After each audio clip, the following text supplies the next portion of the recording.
ternyata memang teman-teman di timur itu punya satu kebiasaan. Mereka itu nggak bisa percaya kalau belum ada bukti orangnya. Halo, selamat datang kembali di Light Vibes from Amanda. Sebagaimana biasa, saya ditemani oleh perwakilan generasi muda, yaitu Rangga. Halo guys, terima kasih Bu Amanda. Selain Rangga, kita punya tamu khusus, namanya Rafliansyah. Nanti kita berkenalan. Halo. Halo Bu Amanda, halo Mas Rangga. Di episode kali ini tumben nih Bu ya, ada buku nih dengan Ayuba atau Ayuba ya? Ayuba Warta. Ini tadi Bu Amanda sendiri yang bawa. Bu, bisa diceritain nggak sih, kami ini sebagai generasi yang tidak tahu mungkin ya, siapa sebenarnya sosok dari Ayuba Warta ini? Nanti Mas Raffi juga mungkin bisa menambahkan ya. Orang timur. Ini buku baru terbit memang dan sudah diluncurkan di Ubud Writers and Readers Festival. Ceritanya tentang sosok dari timur, sehingga di Ubud Food Festival itu judul acaranya Voices from the East. Siapa beliau? Beliau adalah seorang nasionalis dari Gorontalo yang memang berjuang untuk kemerdekaan Indonesia dari daerahnya di Gorontalo. Tetapi beliau bukan berjuang dengan berperang, tetapi melalui diplomasi. Karena pada dasarnya dia memulai sebagai wartawan. Wartawan dulu ya, writer. Untuk media-media di Indonesia Timur, tetapi juga orang pemerintahan. Dan sangat keras gitu ya kemampuannya dan juga cara-caranya melaksanakan administrasi negara. Kan zaman dahulu kan memang zaman Belanda itu kan didikan Belanda ya. Tinggal di Gorontalo, bahkan pernah sekolah di Jawa. Nah, apa yang membuat Ayuba menonjol adalah ketika dia menjadi perwakilan negara Indonesia Timur ke pertemuan parlemen NIT, waktu itu ada NIT ya, nanti Mas Raffi bisa cerita mengenai NIT. Dia ada statement dan dia menyatakan sekali ke Jogja, tetap ke Jogja. Karena ketika itu Jogja adalah ibu kota negara Republik Indonesia. Sehingga berarti kan NKRI, bertahan pada NKRI. Jadi itu yang membuat istimewa.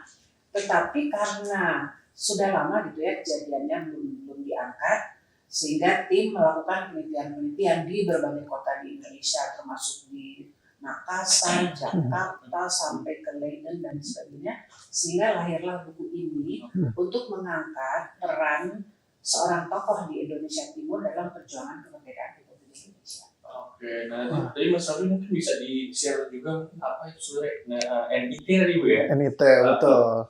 Nah, jadi saya sebagai anak timur memang kita tuh harus membiasakan diri mengetahui sejarah kita. Karena itulah yang membentuk identitas kita sampai saat ini. Salah satu hal yang menarik pas kita anak timur riset tentang NIT, memang tahun 46 itu berdirinya Indonesia itu kita sadar tidak begitu saja langsung disetujui semua pihak. Tidak semua orang langsung mau pisah, bahkan dari Belanda pun pasti masih ingin ada pengaruh di daerah Indonesia. Akhirnya perdebatan, akhirnya muncul sekelompok waktu itu ada seorang kelompok yang memang kita pengen konsep negara yang sendiri di Indonesia Timur. Ya, tahun 46 ada dua konferensi setidaknya ya Bu ya. Ada konferensi Denpasar dan konferensi Malino. Konferensi itu memang diinisiasi oleh Belanda dan di situ disetujui terbentuknya negara federal, yaitu negara Indonesia Timur yang areanya itu meliputi dari Maluku dan juga Sunda Kecil. Sunda Kecil itu berarti kalau zaman sekarang tuh Bali, Nusa Tenggara Barat sama Nusa Tenggara Timur. Dan ibu kotanya juga di Makassar ya, di Sulawesi. Dan memang kadang-kadang pas kemarin saya sempat bikin konten tentang itu Bu, itu 1,4 juta anak-anak dari berbagai ini ya, ada anak timur banyak, mereka ternyata baru menyadari bahwa ada sejarah itu dalam pendirian Indonesia sendiri. Dan nanti kita akan cerita banyak, tapi itu jadi satu bentuk, kalau saya bisa katakan, bentuk bagaimana narasi Indonesia Timur itu sebenarnya ada dan punya peranan besar dalam pembentukan NKRI. Iya, itulah makanya tadi sempat kita ngobrol juga di off cam ya. Kenapa kebanyakan kurikulum sejarah yang ada ini belum belum ke arah sana ya, sejarah-sejarah dari Indonesia Timur, kebanyakan sejarah pasifis tadi gitu ya. Itu sih. Nah, dari Mas Rafael sendiri ini berarti aslinya memang dari Timur ya? Ya.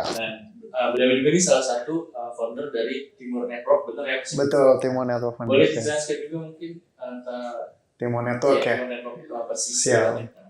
Jadi memang di tahun 2023, waktu itu saya posisinya kerja di Kementerian Pariwisata dan Ekonomi Kreatif. Nah, kita dikumpulkan oleh salah satu rekan kita, namanya Mas Ruri, dari Ternate, Maluku Utara asalnya. Kalau saya juga dari Ternate, Maluku Utara. Nah, di situ kita berbagai bidang. Kita ada yang kerja di pemerintahan, ada yang di corporate, ada yang di berbagai lini sektor. Di situ kita menyadari satu hal, dari Mas Suri bilang, kita tuh privilege.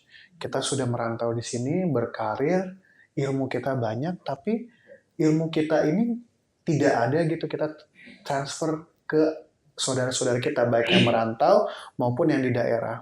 Akhirnya kita menyimpulkan kita butuh suatu sarana untuk kita bisa terkoneksi dengan teman-teman rantau waktu itu.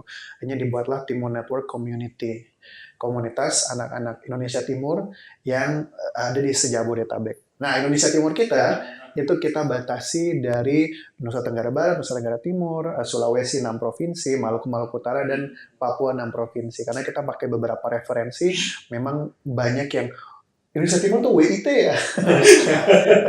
WITA ya. Jadi bukan WIT berarti bukan Indonesia Timur. Nah, tapi memang masih ada perdebatan. Tapi sebagian besar organisasi menyetujui 16 provinsi itu. Akhirnya 16 provinsi itu setiap perantaunya kita support melalui Timur Network. Dan 2024 kita mendapatkan banyak respon positif.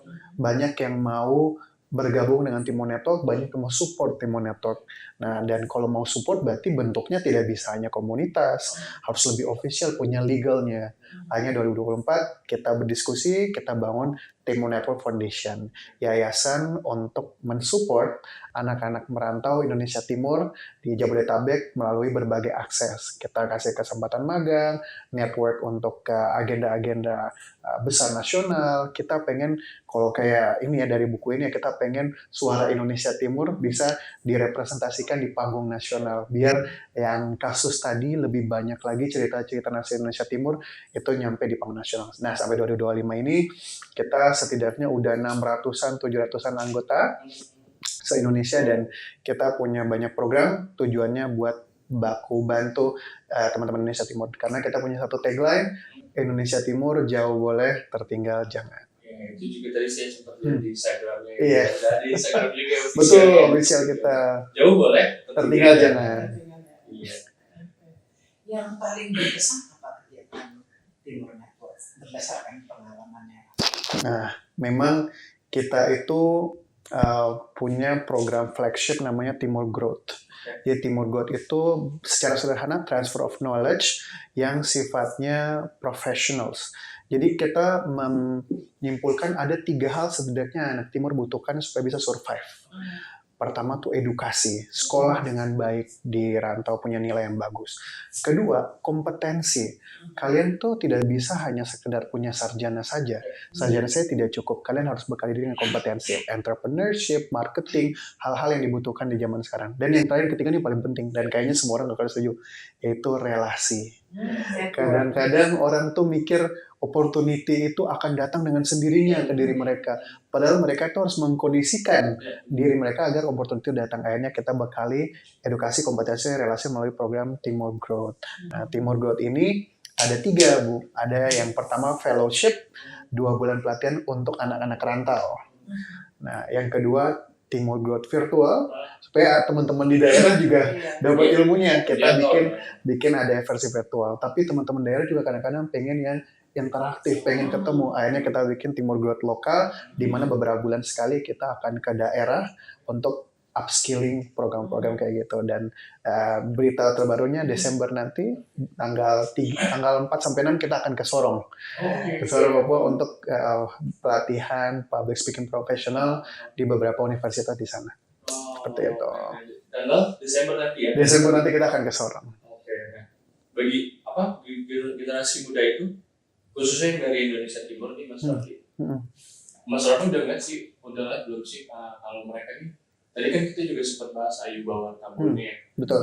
Apakah ada semangat sosok dari pejuang dari Timur ini di komunitas Mas Raffi itu kan tadi kayaknya semangat Indonesia Timur Barat ya? Betul. Dan itu belum sih? Nah, kita tuh belajar ternyata memang teman-teman di Timur itu punya satu kebiasaan. Mereka itu nggak bisa percaya kalau belum ada bukti orangnya. Emang anak-anak muda Timur tuh ada yang keren di panggung nasional? Emang ada? Kita bilang banyak, tapi mereka nggak percaya. Banyak mana? Kita nggak lihat. Nggak ada di berita-berita. Akhirnya kita bikin campaign di Timur Network, namanya campaign Manusia Timur. Kita ngangkat anak-anak Timur yang sekolah di Harvard, anak-anak Timur yang jadi, kalau penyanyi mah banyak ya yang berkarir di panggung nasional, kita yang pinter-pinter, yang jago di seni dan lain-lain. Jadi kita akhirnya punya berbagai macam local heroes, karena kembali lagi yang dari buku Ayuba ini yang kita pelajarin bahwa pentingnya sosok role model. Kalau sosok itu membuktikan bahwa saya yang di daerah bisa punya pengaruh di panggung nasional. Jadi dari campaign itu kita mendapatkan banyak sosok-sosok baru. Contoh kasusnya ada di Papua, namanya Kakak Nea Suwanimbo. Di Papua Pegunungan dia bikin perpustakaan di atas gunung. Namanya perpustakaan Hanowene. Jadi buku-buku tuh yang disumbangkan dibawa sampai ke atas gunung, terus dibaca sama anak-anak di pegunungan. Nah, cerita kayak gitu kan banyak yang nggak tahu. Akhirnya kita angkat ke Timur Network media kita, dan ternyata Kemenpora, saking mereka baru tahu, mereka pun akhirnya mau ngangkat ini, mereka support, mereka bahkan bikin collaborate post sama kita. Jadi ini semangat yang dari tadi yang kita bahas tentang Ayuba, kita pengen banyak Ayuba-Ayuba baru, itu merepresentasikan suara-suara dan peran anak-anak Timur di panggung nasional. Itu diangkatnya di media sosial. Betul. Kita angkat di utamanya sekarang karena target kita tuh anak-anak muda juga. Anak muda sukanya Instagram. Jadi kita angkatnya di Instagram. Kita juga main di TikTok, tipis-tipis. Kita juga punya website official untuk menceritakan versi detailnya. Nah, anak muda tuh memang gak mau repot. Mereka tuh pengen yang di slide aja gampang ya. Akhirnya betul. Akhirnya kita interview local heroes-nya, setiap kali kita bisa interview, kita minta foto-fotonya, kita narasikan ceritanya. Jadi kayak mereka kayak pas ke Instagram Timur Network, slide, orang keren dari Maluku, orang keren dari NTT. Nah, dari situ semangat-semangat kayak yang Ayuba ini kita pengen banyak punya panutan yang masa kini gitu. Dari semua aktivitas yang dilakukan sama Timur Network tadi, ada sih gerakan-gerakan yang menunjukkan environmental nationalism, perlindungan alam, menjaga alam juga, ada gerakan. Nah, ada satu lokal hero kita di Papua Barat Daya. Kemarin itu kita ingat bahwa di Papua Barat Daya ada namanya itu Baltasar. Dia itu founder Perpusling Agape. Perpusling itu singkatan dari perpus keliling. Jadi dibawa pakai ada yang pakai mobil, pakai ini, itu dibawa buku-buku ke perpustakaan ini, dibawa ke desa-desa, dan di situ banyak pengetahuan tentang knowledge ecotourism, environment, dan dari situ kita baru sadar bahwa ketika orang sudah punya ilmunya, narasinya, akhirnya ada gerakan-gerakan yang tumbuh. Di situ akhirnya ada gerakan bersih-bersih kampung, dan gerakan supaya plastik-plastik, value-value yang dari sebelumnya cuma sekedar sampah bisa ditransform jadi karya-karya kreatif gitu. Dari situ, dan kita terinspirasi dari cerita-cerita yang kayak begini. Kita yang sekarang kita pengen lakukan sebagai Timur Network, kita tuh amplifier. Kita pengen gerakan yang sifatnya tentang lingkungan ini lebih banyak naik lagi ke sosial media, karena kembali lagi anak-anak timur itu butuh contoh. Dan setelah butuh contoh, mereka butuh aksinya apa emangnya. Nah, kalau aksinya udah jalan, mereka punya referensi, mereka bisa ngelaksanain di daerahnya sendiri masing-masing. Ada juga yang ingin saya tanyakan. Sekarang kan sedang marak ya AI, kecerdasan buatan, artificial intelligence. Apa ada ketertarikan pemuda-pemuda atau Timor Network juga mengangkat isu? Nah, ini relevan banget. Jadi Timor Network itu kita program fellowship sekarang sudah batch 2. Batch 1 kita ngangkat tentang 3 hal, entrepreneurship, marketing, website development. Tapi di batch 2 ada satu permintaan. Tolong angkat tentang AI. Kenapa? Karena perkembangan zaman ini itu kalau kita tidak mengikuti, kita akan tertinggal. Karena AI ini bukan hanya tools, tapi sudah menjadi keseharian. Jadi udah kayak Google-nya zaman kita dulu gitu.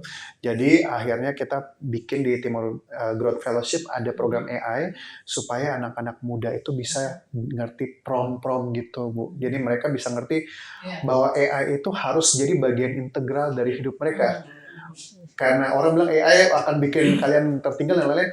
Sebenarnya kata kuncinya adalah kamu bisa menggunakan AI mengikuti perkembangan atau tidak. Karena kalau kamu nggak bisa ngikut, kamu pasti akan tertinggal.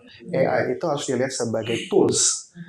Jangan sampai karena terlalu makanya cuma satu AI. Bahkan AI itu tuh ada levelnya juga ternyata, Bu. Ada yang baru ngerti prompt. Ternyata pas kita bikin workshop AI kemarin juga, ternyata kita harus cerdas ngikutin AI juga. Kita nggak bisa nulis sembarang kayak, tolong buat ini. Ternyata harus ada detail lagi, tolong buat ini yang gini-gini supaya bisa jadi seperti ini.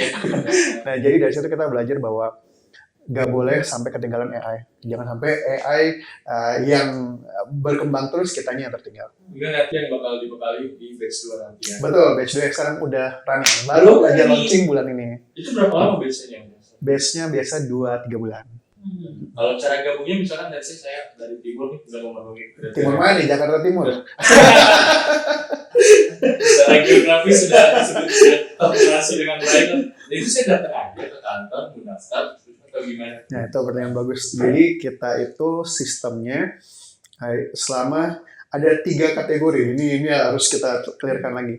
Pertama memang kita targetin orang timur yang baik KTP dari Indonesia Timur. Jadi dari 16 provinsi itu kamu KTP-nya dari situ. Kedua, kita dari pernah 10 tahun tinggal di Indonesia Timur. Jadi kayak kalau di LPDP tuh ada yang kayak gitu. Jadi kamu pernah 10 tahun di Indonesia Timur, kamu bisa dihitung sebagai orang Indonesia Timur. Nah yang ketiga nih, kita pakai metodenya TINAS, keturunan. Jadi bapak atau ibu kamu itu ada keturunan timurnya. Saya bisa dong ya. Oh bisa. Nah dari situ kita udah kategori itu. Yang penting memang usia jadinya 18 sampai 35. Nanti Bu Amanda jadi mentor kita tentunya.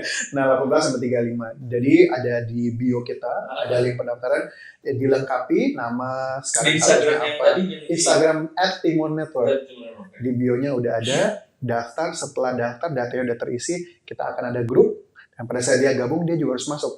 Kamu grup Maluku, kamu grup Maluku Utara. Jadi per provinsi juga ada grupnya. So, caranya memang main ke Instagram kita. Tapi mereka bertahan nggak dalam grup itu?